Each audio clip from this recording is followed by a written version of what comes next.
Some recommendations for films that I think are not out and out horror, but definitely a little creepy, a little unsettling, a little dark. The Others is a pretty classic ghost story. Nicole Kidman plays a mother living in a remote, isolated house with her children, and the house is seemingly haunted. It's very atmospheric. It's got an absolute banger Nicole Kidman performance. Lodge is a pretty bleak psychological thriller, horror type vibe. Riley Keough gives a really amazing performance in this, in which she plays a woman who is in a lodge, the titular lodge, with her boyfriend's 2 children. She's a cult survivor, and weirdness ensues. Arthur Marcy May Marlene was Elizabeth Olsen's kind of breakout role, in which she plays a young woman who's left a cult and is trying to reintegrate with her old life and with her family. This film is really, really effective at building a kind of atmosphere full of dread and a sense of claustrophobia. I found it really unsettling, and it's one of my favourites for this time of year. The Assessment, another Elizabeth Olsen joint.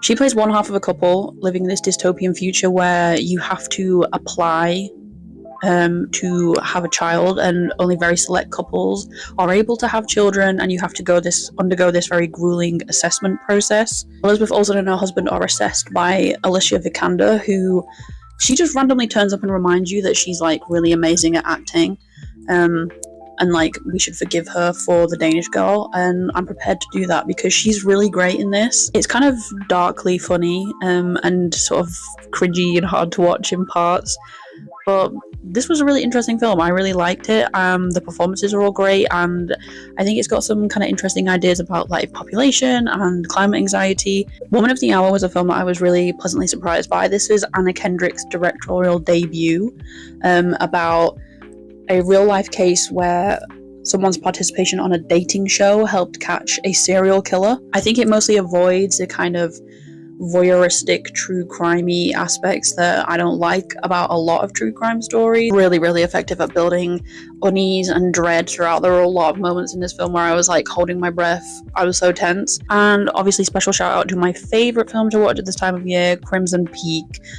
Just like the perfect gothic horror romance.